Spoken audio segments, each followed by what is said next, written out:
Hey everyone, तो कैसे हैं आप सब।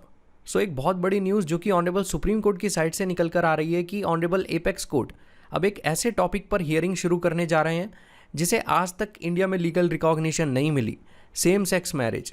अब ये जो सेम सेक्स मैरिज है इसकी क्या पॉसिबिलिटी है, किस तरह की कंडीशंस एसेंशियल होती हैं एक मैरिज को सोलमनाइज करने के लिए, और क्या है ये ब्रेकिंग न्यूज़, सभी चीज़ों को आज की इस वीडियो में डिस्कस करेंगे। वीडियो पूरा देखिएगा। जैसा कि आप सब देख सकते हैं, ऑनरेबल सुप्रीम कोर्ट ने ये नोटिफाई किया है कि वो 5 जजेस की बेंच को यहाँ कंपोज करेंगे, मतलब कंस्टिट्यूट करेंगे 5 जजेस की बेंच को, जो बेंच यहाँ मैरिज इक्वालिटी पिटीशंस को सुनेगी। अब ये पूरा मैटर है क्या, इस चीज़ को भी जान लेते हैं। अब यहाँ हुआ क्या था कि ऑनरेबल एपेक्स कोर्ट में कई तरह की पिटीशंस को डाला गया, मतलब ढेर सारी पिटीशंस ऑनरेबल सुप्रीम कोर्ट में सबमिट हुई जो कि मांग करती थी सेम सेक्स मैरिज को लीगल रिकॉग्निशन देने की। अब यहाँ ऑनरेबल सुप्रीम कोर्ट ने इसी बिहाफ पर ये डिसीजन लिया कि वो 5 जजेस की बेंच को कंपोज करेंगे, 5 जजेस की बेंच को कंस्टिट्यूट करेंगे, जो कि एक कॉन्स्टिट्यूशन बेंच है इन्हीं पिटीशंस को सुनने के लिए। अब उस बेंच में प्रेजेंट होंगे honourable chief justice of India Dhananjaya Yeshwant Chandrachud, justice Sanjay Kishan Kaul, justice S Ravindra Bhat, justice Hima Kohli and justice PS Narasimha. और ये जो भी पिटीशंस के बिहाफ पर हियरिंग चलेगी इन 5 जजेस की बेंच के द्वारा, ये हियरिंग स्टार्ट होगी अप्रैल 18 से। अब यहाँ मैटर ये था कि कई सारी पिटीशंस को ऑनरेबल सुप्रीम कोर्ट में डाला गया। वो पिटीशंस चैलेंज करती थी Hindu marriage act, foreign marriage act और स्पेशल मैरिज एक्ट के प्रोविजंस को। अब वो सारी पिटीशंस इन स्टैट्यूट्स को चैलेंज क्यों कर रही थी, इनके प्रोविजंस को क्यों चैलेंज कर रही थी? वो इसीलिए क्योंकि ये जो भी प्रोविजंस मैंने अभी आपको बताए ये सेम सेक्स मैरिजेस को लीगली रिकॉग्नाइज नहीं करती हैं। जैसा कि आप सब देख सकते हैं, फिर इसी के बिहाफ पर मार्च 13 को 3 जजेस की बेंच, जिसमें CJI DY Chandrachud, justice PS Narasimha और जस्टिस JB पारदीवाला थे, इन्होंने ये पिटीशंस रेफर कर दी कॉन्स्टिट्यूशन बेंच को, जो कि 5 जजेस की बेंच बनाई गई है इन केसेस को सुनने के लिए।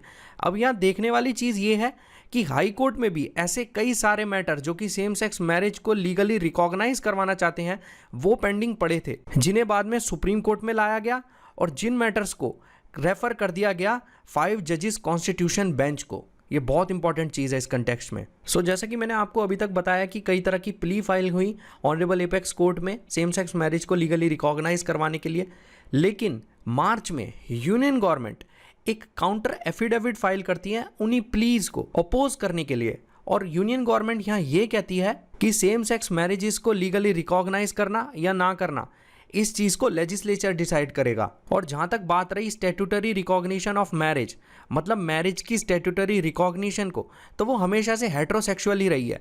अब हेट्रोसेक्सुअल का मतलब होता है अपोजिट सेक्स। जैसा कि हम सब जानते हैं, एक ऑर्डिनरी कोर्स ऑफ नेचर में एक मेल फीमेल से शादी करता है या एक फीमेल मेल से शादी करती है। तो यूनियन गवर्नमेंट का यहाँ यही कहना था कि हिस्ट्री को अगर हम देखेंगे, अपने पास्ट पर अगर हम ध्यान देंगे या ह्यूमन एग्जिस्टेंस को अगर हम जानेंगे, तो हमेशा से मैरिज को रिकॉग्नाइज किया गया है हेट्रोसेक्सुअली। अब सेंटर यहाँ आर्ग्यू करते हुए ये भी कहती है कि हेट्रोसेक्सुअल मैरिजेस को इसीलिए रिकॉग्निशन दी गई है क्योंकि ये चीज़ स्टेट के लेजिटिमेट इंटरेस्ट में है।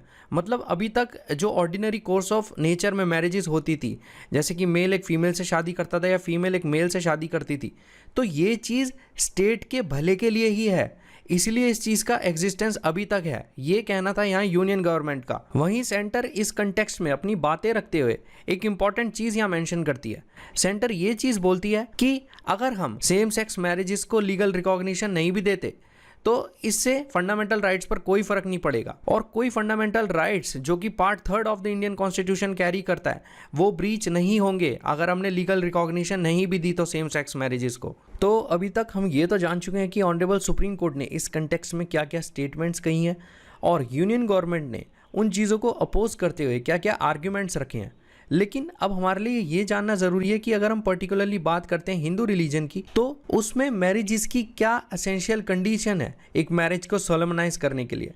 देखिए, इस चीज़ को section 5 of Hindu marriage act 1955 govern करता है। जैसा कि आप सब देख सकते हैं, ये स्पेसिफाई करता है conditions for Hindu marriage. A marriage may be solemnize between any 2 Hindus.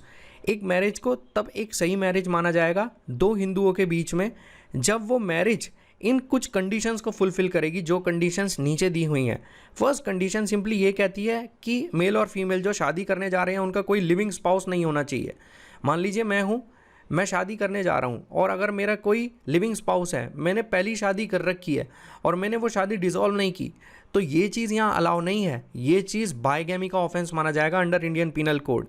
वहीं सेकंड कंडीशन सिंपली ये कहती है कि मैरिज के समय अगर कोई भी पार्टी, मतलब कोई भी मेल या फीमेल ऐसा है जो कि अपनी कंसेंट नहीं दे पा रहा है, अपनी सहमति नहीं दे पा रहा है और वो अनसाउंडनेस ऑफ माइंड से जूझ रहा है, तो इस सिचुएशन में भी मैरिज को सोलमनाइज नहीं किया जा सकता। वहीं इसका क्लॉज भी सिंपली ये कहता है कि भले ही किसी पर्सन ने अपनी वैलिड कंसेंट दे दी हो, अपनी सहमति दे भी दी हो, लेकिन अगर वो पर्सन किसी मेंटल डिसऑर्डर से जूझ रहा है और वो मेंटल डिसऑर्डर कुछ इस तरह के नेचर का है कि वो पर्सन मैरिज के लिए यहाँ फिट नहीं है और वो पर्सन प्रोक्रिएशन के लिए फिट नहीं है, तो उस सिचुएशन में भी मैरिज को सोलमनाइज नहीं किया जा सकता।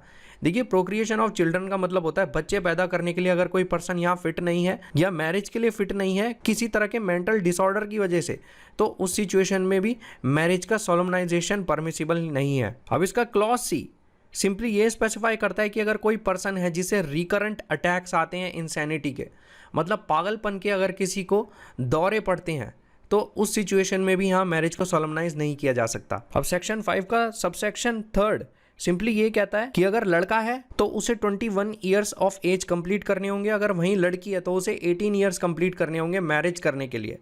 देखिए, यहाँ एक चीज़ बहुत इंपॉर्टेंट है कि 2021 में एक बिल लाया गया था जिसके अकॉर्डिंग ये बोला गया कि लड़के और लड़के की एज 21 ईयर्स पे फिक्स कर दी जाएगी। लेकिन इंपॉर्टेंट चीज़ यहाँ ध्यान रखने वाली ये है कि वो बिल अभी तक लॉ नहीं बना है, इसलिए जो प्रीवियस प्रोविजंस हैं वो ही इंप्लीमेंट होंगे इस कंटेक्स्ट में। अब इसका सबसेक्शन 4 सिंपली ये स्पेसिफाई करता है कि जो पर्सन मैरिज करने जा रहे हैं वो अपने प्रोहिबिटेड रिलेशन की डिग्री में नहीं होने चाहिए। मान लीजिए मैं शादी करने जा रहा हूँ, तो ऐसा नहीं होना चाहिए कि सामने मैं जिससे शादी करने वाला हूँ वो मेरी बहन हो या वो कोई ऐसी पर्सन हो जिसका रिलेशनशिप प्रोहिबिट हो मैरिज करने के लिए। लेकिन यहाँ ध्यान देने वाली चीज़ ये है कि अगर कोई पर्सन प्रोहिबिट रिलेशनशिप में मैरिज करना चाहता है तो वो तब ये चीज़ कर सकता है जब वहाँ के कस्टम और यूसेजेस उस चीज़ को अलाउ करते हैं। तो एक तरह की यहाँ रिलैक्सेशन देखने को मिलती है कि अगर कोई कस्टम और यूसेज है वो उस डिग्री ऑफ प्रोहिबिटेड रिलेशंस को एक्सेप्ट करते हैं, तो उस सिचुएशन में वो मैरिज वैलिड मानी जाएगी। सो 5th and last clause of section 5